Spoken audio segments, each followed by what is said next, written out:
Welcome to another episode of Game Boy Roulette, where we take a look at randomly chosen games from the Game Boy library. Wario Land 2. And a hearty wah to you too.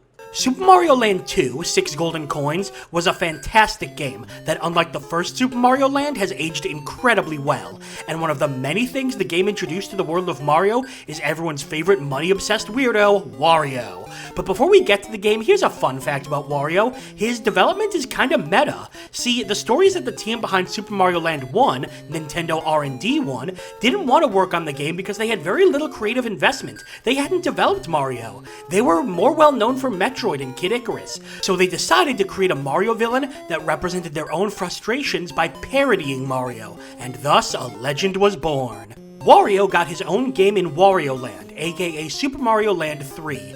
Rather than Mario's more straightforward platforming, the Wario Land series was more about solving puzzles, breaking through obstacles, fighting enemies, and defeating absolutely ridiculous and over-the-top bosses. And to distance the character from Mario, Wario focused on ramming enemies with his shoulder and throwing them like the brute he is. The series was plenty popular, lasting all the way to the Game Boy Advance, and even getting a game on the Virtual Boy. I'll admit I've never played the series. I only really got on the Wario train when he started hosting micro games, but from what I hear, I'm in for quite the treat. And what else could the cover be but Wario? By the time Wario Land 2 came around, Wario was obviously enough of a megastar to be the focal point of a cover. God, look at that gorgeous hunk of a man. It's time for me to finally get to know this series. Load up on garlic as we check out Wario Land 2. Ooh. Meanwhile, in Wario's Land in the sky, there it is, Wario Land 2! Heck yeah. Oh, this music's funky. Let's do this, new game. I'm ready to Wario. One fine morning, these things invaded Wario's castle, which is what he owned before he moved to like a studio apartment in the micro game series. For a Wario game, this cutscene's really elaborate. It's also completely unskippable. Wow, so they stole his gold and also turned on his giant novelty faucet? Okay, of all the things to expect from a Game Boy game, an unskippable cutscene is pretty surprising.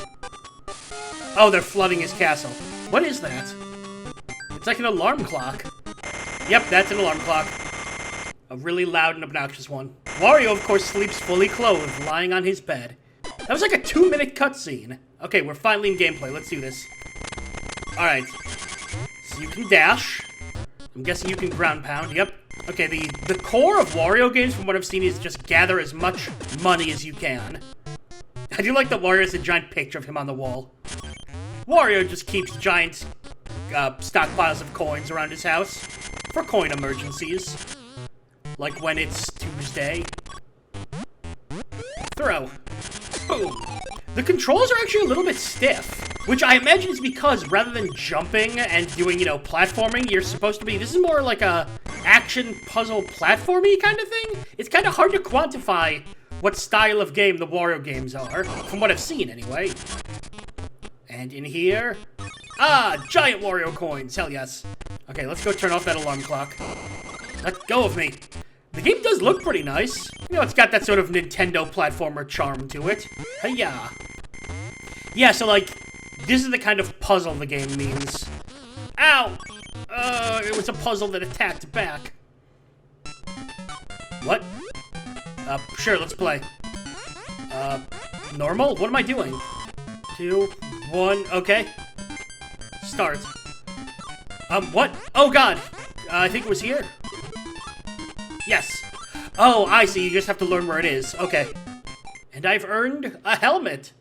Oh, it's just like for 100% completion. Yeah, this is... The Wario games took platforming in a very, very different direction.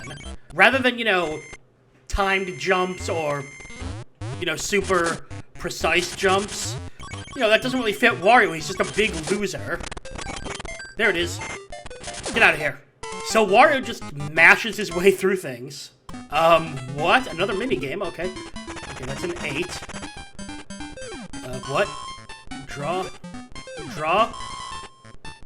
What am I doing? Answer? Oh, I have to predict what letter it is.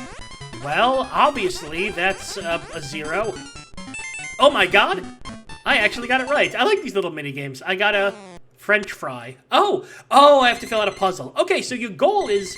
Essentially, the goal of the game is 100% completion. Haha, look at Wario's trying to swim. He's like a beautiful pregnant salmon. Yeah, it's interesting. If you're actually trying to jump, Wario's jumping is very awkward. And I don't know if that's on purpose or not, but it does fit the character. You have to be, like, very careful with how you move around. Because otherwise, it's very easy for Wario to lose his footing.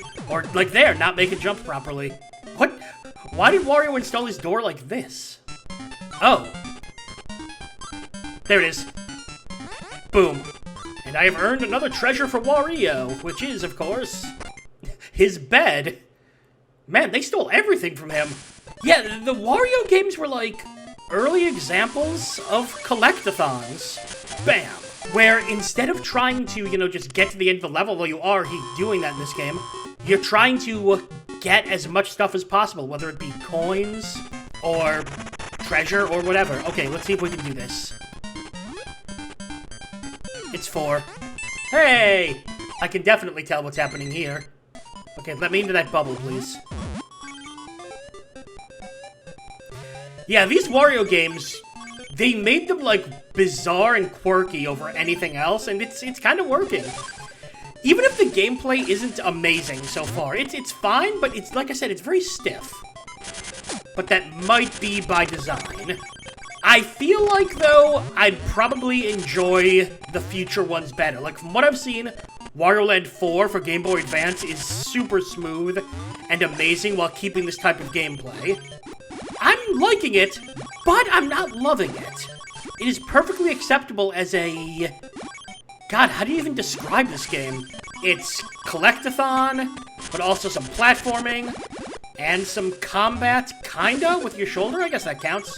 But it's doing the Wario thing, and it's doing it pretty well. I just personally would like to play the Game Boy Advance version. I think it's going to be significant. Then again, how can you improve on a gorgeous hunk of man like that? Not sure how else to describe this game other than that was Wario. While I haven't played the Wario Land games before, I've seen enough to be familiar with their reputation and general gameplay. And the funny thing is that it's kinda hard to pinpoint exactly what genre the Wario Land games are. They have collectathon elements, but there's also puzzle solving and combat and exploration and even a little bit of light platforming. And playing the game was certainly an interesting mix, but one that overall did work. You explored so you could find coins and then use the coins to play the mini-games to collect treasures, while platforming and enemy fighting made up the core of each level. It's tough to balance that much gameplay, but the game did a good job of it. That said, while it did balance everything, I will say it didn't exactly excel at anything. The platforming was fine, but definitely a bit stiff. The combat consisted of just 1 or 2 attacks, and the collectathon aspect was less about finding secrets and more about collecting coins to play minigames. None of that is outright bad, but it means that, like I said, the game kinda occupies its own genre, the Wario genre. All that is well and good, but if you're looking specifically for a collectathon or a platformer, you might be a bit disappointed. But that's not a deal breaker, as it was still playable and generally quite fun. Not to mention with tons of levels, you won't run out of content anytime soon.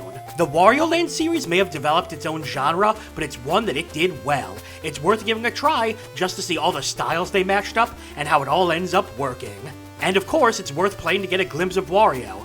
Goodness, he is just such a gorgeous sex god.